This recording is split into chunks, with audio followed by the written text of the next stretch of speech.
Өзіңіз қыпшақсыз, бұл деректі қазақтар жақсы біледі, сізді сыйлайды. Сондықтан сіз атамекеніңізге келдіңіз деп айтсақ артық болмайтын шығар. Үйге оралған әрдайым жақсы ғой. Мажарлар Қазақстанға келгенде бізді мыңжылдық байланыстырады. Біз соңғы жылдары ынтымақтастықты дамытуға көп көңіл бөлдік, жақсы нәтижеге қол жеткіздік. Мен үшін сізбен ынтымақтастық жасау үлкен мәртебе.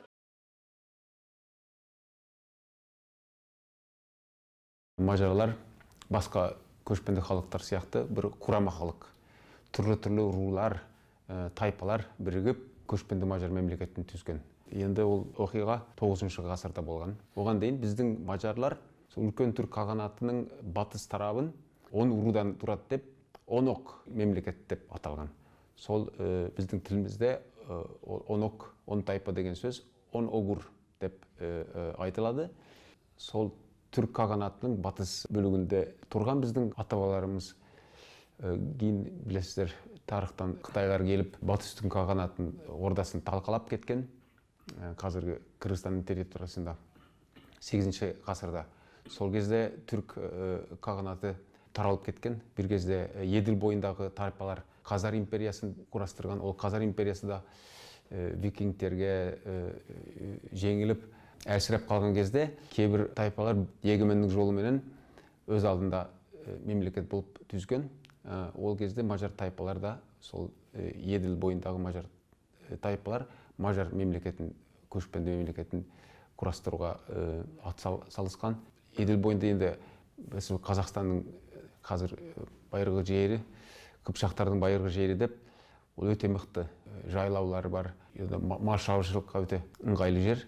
Сондықтан бұл территория үшін көшпенді халықтар көп таласқан. Ол кезде де оғыздар келіп, Қыпшақтар келіп, сол Еділдің бойындағы жерлерді таласа бастаған кезде біздің мажарлар ақырындап жылжып батысты қарай көше бастаған. Бұл 9 ғасырдың аяғында болған оқиға. Сосын бұл Карпат қойнауының арасында біз тарихтан білеміз, ежелгі заманынан бастап түрлі шығыстан келген көшпен халықтар өзінің ордасын салған. Ғұндардың ордасы болған Атилла. Оны сіз жақсы білесіздер. Атилла ордасы болып, кейін осы жерде жерленген деген бір, меніңше бір тарихи дерек. Содан кейін Авар деген қағанаты да бір кезде, батыс Авар қағанаты да осы Венгрияның территориясында, Мажарстанның территориясында орда салған. Солардың ізін қуып жолыменен мажарларда 9 ғасырдың аяғында келіп, бұл территорияны жаулап алған. Бұл жерде табылған көшпен халықтар біздің туыстарымыз деп бізбен бірігіп кеткен. Славяндар біраз қарсылықты көрсетіп, бірақ біз оларды бастық. 907 жылы қазіргі Братиславаның жерінде үлкен соғыс болған. Славяндар, неместер бірігіп, біздің мажарларға қол салып, біз оларды қуып шықтық осы территориядан. Және кейін осы Карпат қойнауында 1000 жыл бір мажар мемлекеті тұрған. Мажар мемлекеті тұрған. Европаның ең мықты, ең беделді, күшті бір мемлекеті болып. Кейін арғандай себептерден біздің елімізді әлсіреп кеткен. Сосын бірінші дүниелік соғыстан кейін біздің территориямызды бөліп тастаған. Қазіргі Словакия, Закарпатия, Трансильвания, Войводина, Хорватия, соның бәрі біздің мажар мемлекетінің құрамында болған. Оны енді саяси себептерден француздар, ағылшындар Европаның тау ортасында атаулы көшпенді болған мажарлардың күшті мемлекеті болмасын деп сөйтіп бөлістіріп жіберген. Қыпшақтарға келсек, Қыпшақтар олар бізден кейін көшіп келген. Қыпшақ одағы ең үлкен, ең күшті мемлекет болған. Евразияның көз жеткісіз байтақ кең даласын барлығын иеленіп жүрген. Бірақ бір кезде Чингис хан деген моңғол шықты. Сол жаулап алып Қыпшақтың жерін өзінің үлкен баласына Жошы ханға берген. Жошы хан Қыпшақ ханның алдында қаза болып кеткесін артынан оның балдырының арасында бөлістірген. Bir bölөгін Ақ Орда деп, Қазақстанның жерін Орда деген баласына берген. Жошының батыс жағын Баты ханға берген. Баты хан үлкен әскер жинап алып, Қыпшақтың жерін басып алам, барлығын бағындырам деген мақсатпен келе жатқан. Ол кезде Көтен хан деген болған. Көтен ордасы қазіргі Украинаның, қазір Донбасы дейміз ғой, сол жерде тұрған оның үлкен ордасы. Бірақ келе жатқан монголдардың әскерін көріп, бәрібір қарсы шыға алмаймыз деп, өзін туыз деп есептеген Мажардың патшасы Бейла деген патшаменен хат жазысып, екеуміз құда түсейік, мен саған қызымды берем, балаң үйленсін біздің қызымызға, екеуміз құда түсіп, күшімізді біріктіріп, монголдарға қарсы шығайық деген келісім болған екі елдің арасында. 1239 жылы Куман қыпшақтар және онымен бірге келген аландар, астар көшіп келеді Венгрияға. Көтен хан қызын патшаның баласына, Степан Иштван деген баласына үйлентеді. Жақсы тату қарым-қатынас болып жүрген. Бірақ бір кезде адамдар араға түсіп, қыпшақтарды жамандап, Көтен ханды жамандап, монголдар жіберген тыңшылар болу керек. Бұл деген жансыздар болу керек. Алдынан жіберіп, біздің еліне кіріп, олардың жолын дайындап жатқан жасырын түрде келген адамдар деп сондай сөздер шығып, Көтен ханды Мажардың ақсүйектері өлтіреді. Ханымызды өлтірдіңдер деп қыпшақтарда көтеріліп, жаппай көшіп кетеді Балқан жаққа. Дәл сол кезде монголдар келіп қалады. Монголдар келіп қалып, мажарлардан өш алғысы келеді. Неге өш алғысы келеді? Олар бізде хаты бар. Баты хан біздің патшаға хат жіберген. Осы қашып кеткен қыпшақтар біздің ел. Біз Қыпшақтың бәрі бізге басы үйге тиісті. Сен неге оларды қабыл алдың? Біздің қыпшақтарды жібер. Біз Қыпшақтың жерін жаулап алдық. Олардың ханы мен болам деп қорқытады. Егер үйтпесең, мен сенің еліңді жоқ қылам. Бейла патша айтты, жоқ, ол кісі мен қабыл алдым. Ол екеуміз құда болып түстік.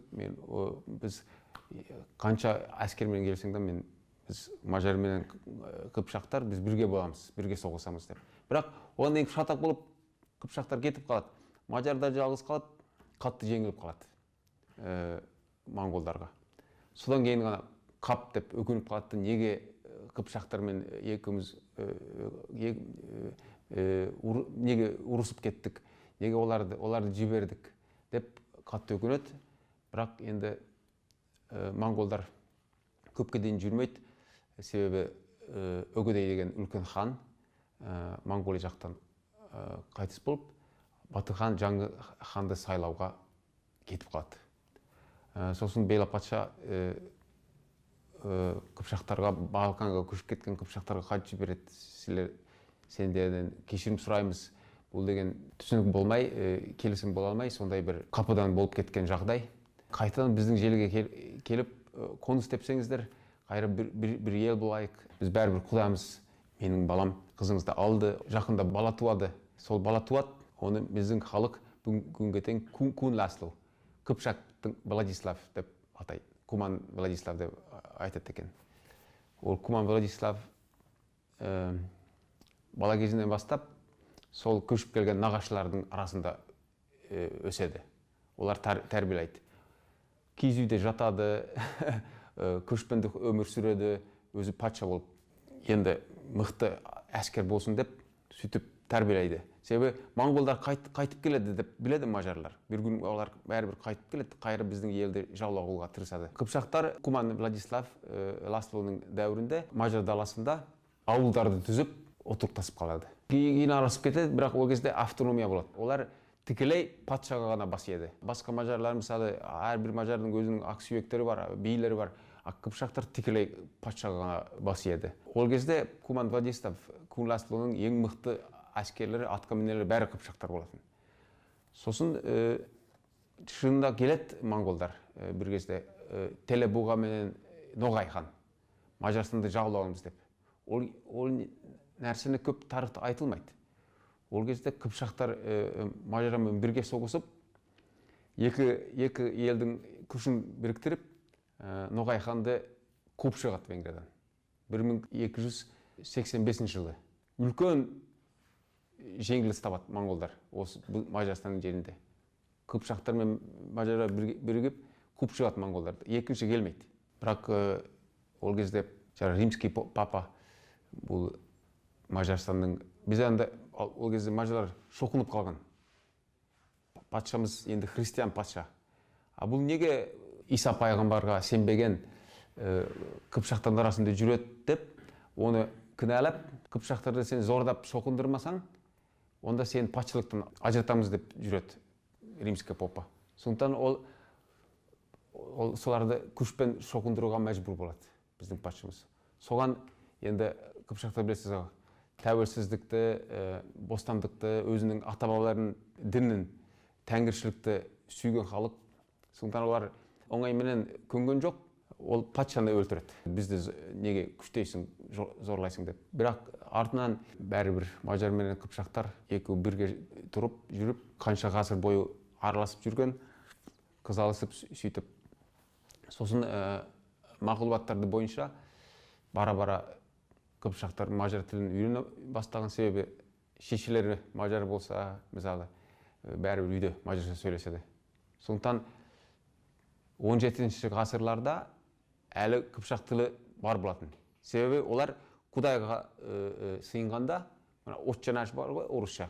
Отчанашты оқығанда, олар bizim атамыз кімісі көкте, сен тілесін сенің атың, түссіз сенің көңлің, нешіккім жерде алай көкте, біздің өтмегімізді бәр бізге бүтін күнде, ел біздің мінімізді, нешіккім бізде еріміз бізге ұтыру келгенге, деп, сөйтіп өзінің қыпшақ тілінде Құдайға сыйынатын.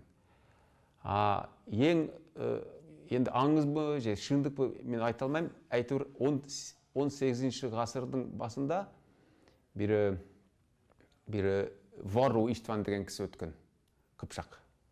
Ол ең соңғы қыпшақ тілінде судай сөйлейтін адам деп есептеледі қыпшақтың арасында.